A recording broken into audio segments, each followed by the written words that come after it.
Hii ni Mkupa TV. Hakikisha unakuwa mtu wa kwanza kabisa kupata taarifa mbalimbali za kitaifa, kimataifa, burudani na michezo kwa kuwa mtu wa kwanza kusubscribe, kucomment, kushare pamoja na kulike Mkupa TV kwenye ukurasa wa YouTube.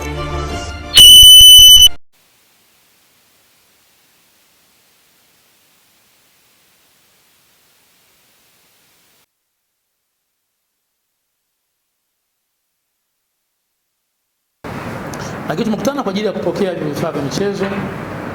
Nichukue nafasi hii kuwashukuru kwa niaba ya UFAWAZA wenzetu wa FAM wanaojihusisha na sehemu ya madini, kilimo, lakini pia na usafirishaji, kwa kuona kwamba mguswe na msupport kazi ambayo na mshikamano wa wazee wetu wa michezo wa zamani. Kwa dhati nimefurahi kuwa sehemu ya ratiba hii na kupongeza sana. Nifikishie salamu kwa uongozi wenu wa FAM kwamba serikali tumeunga mkono jambo hili, tuko nyuma yake. Mimi ni sehemu ya wanachama wa UFAWAZA. Kwa hiyo sincerely nakushukuru kwa dhati kwa hili mlilofanya. Lakini sisi kwa sababu tunasema kushukuru ni kuomba tena. Kwa hivyo ni kuombe isiwe tukio la mwisho, lakini mimi nikitamani tujirasimishe zaidi. Naweza kukaa na wenzao mkajadiliana, alafu tukakaa mezani tukakubaliana terms. Ni sisi tukisema nyinyi mnatudhamini rasmi, sasa sisi tuwafanyie kazi gani? Tunahusika na madini, tunahusika na biashara na shughuli za kilimo, si ndio? Lakini biashara ni nini? Biashara ni hata Yanga vipi? Biashara ni matangazo. Kwa hiyo kundi la wazee hawa wachezaji wa zamani, kila mmoja kwa sekta yake. Siku moja wakisikia huyu ni fulani, alikuwa mchezaji wa timu fulani, sasa hivi anaunga mkono kazi zinazofanywa na shirika zenu. Mabalozi wakubwa sana wanaweza kufanya kazi.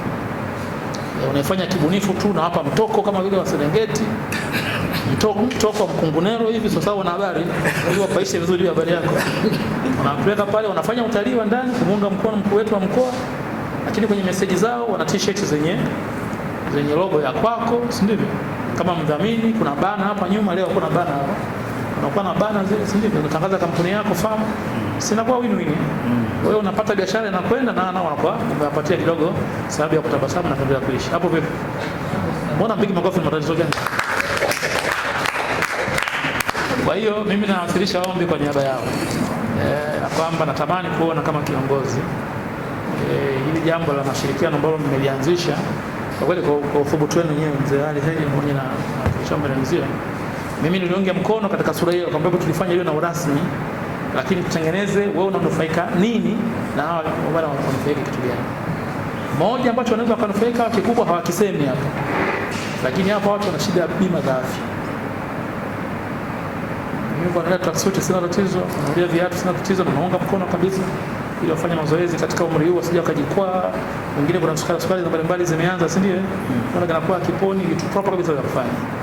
Lakini kuwasaidia zaidi, mimi ningetamani tuende kwenye hatua ya bima zile za afya. Yaani ukifanya hiyo watakuwa wamewasaidia parefu. Ndugu zangu hapo vipi?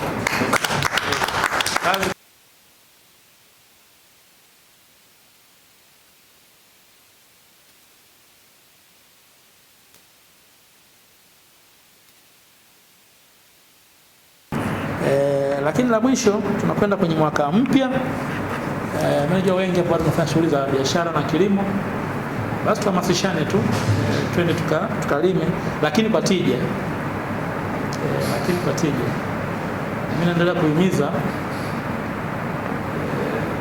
mazao ya biashara, hususan wala walima mazao ya chakula, basi uzingatie mbegu za muda mfupi. Nafikiri mmesikia utabiri wa hali ya hewa, mvua zilichelewa kuanza, lakini zitakuwa nyingi katika mikoa 10 ukiwemo mkoa wa Dodoma. Kwa hiyo mmeona mvua za siku 2, vimbunga, nyumba zinazuiliwa, sivyo? Ile itaendelea kwa muda. Kwa hiyo tuchukue nafasi hii kuhamasishana wale ambao nyumba zao zinahitaji maboresho fulani ziwe imara kuhimili hali ya hewa, basi tufanye maboresho stahili. Tusubiri mwali. Lakini la pili, baadhi wamejenga katika njia za maji. Jiji tumekuwa jiji sasa, ndivyo?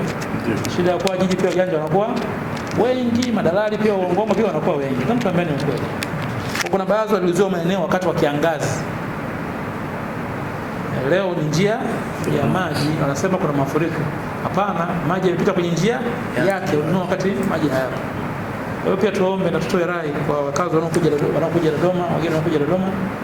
nimekuwa nikisema mara nyingi, tunapotaka kujenga, nendeni kwenye mamlaka ya upangaji ambayo ni mkurugenzi wa jiji la Dodoma kwa ajili ya manunuzi ya viwanja. Huu ni mji miongoni mwa miji michache katika nchi yetu ambayo imepangwa vizuri, kuna master plan na inazingatiwa. Lakini ukija kichwa watakudaka hapo madalali tukuzia maeneo ambayo yana changamoto, utaingia kwenye migogoro pamoja na hayo mafuriko. Kwa hiyo tuwaombe sana kuzingatia ya kwamba kuna mamlaka ya upangaji, tuna viwanja vya kutosha, tuna mradi wa viwanja Kikombo, tuna mradi wa viwanja Nala, mradi wa viwanja Mwamanyika uko katika hatua za mwisho hivi. Watu kupata viwanja katika maeneo rasmi. Lakini maeneo mengine viwanja viliuzwa zamani, watu wakishindwa kulipa, na nafikiri mmeona matangazo vinarejeshwa kwenye mfumo ili viuzwe. Watu wanunue viwanja katika maeneo rasmi, na ni mkurugenzi wa jiji kuepuka migogoro, lakini na changamoto kama hizo za kuuziwa maeneo ambayo yana changamoto za hapa na pale. Jamhuri ya Muungano wa Tanzania, kazi na utu. La mwisho, sisi ni wanamichezo, tuendelee kuiombea nchi yetu, na kwa muktadha wa AFCON tuendelee kuiombea timu yetu ya taifa, si ndivyo? Leo inaingia kazini. Leo mapema kabisa saa 1 inaingia kazini kucheza mechi yake ya mwisho dhidi ya Tunisia. Lakini nafikiri tumeona tulio wengi kazi aliyofanya head coach Miguel Gamondi. Timu imebadilika sana, inacheza vizuri sana, inacheza kwa ushindani sana, na kwa kweli inatia matumaini sana. Na mimi na imani mwalimu akipewa muda mrefu zaidi wa kukaa na timu hiyo, itaenda kwa timu yenye ushindani mkubwa sana, na timu isipobadilika sana. Kwa tuendelee kuiombea, lakini pia tuendelee kuunga mkono wachezaji na coach, na tuungane na rais wetu Dr. Samia Suluhu Hassan watakia heri wanapokuelesha bendera ya taifa letu, watoke pale jasho na damu kutafuta ushindi wa taifa letu.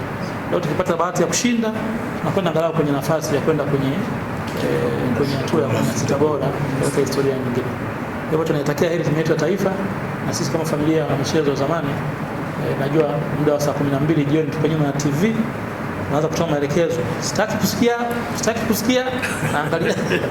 Mara wazee wao mnamkwala mzito vile kweli kufika muda huo. Hataki mtu acheze tena TV. Basi baada ya kusema haya, niwashukuru tena kwa kuja na kutembelea ofisi yenu ya mkuu wa wilaya. Tutaendelea kuwasiliana na kushirikiana, tuna mambo mengi ya kuyafanya. Tuna ahadi nyingi za kuzitimiza, sijasahau. Lakini kwa madhumuni ya leo na haraka niliyokuwa nayo, itosha kusema kwamba nimefarijika, nimefurahi. Niwatakieni heri ya mwaka 2026. Mwenyezi Mungu awabariki.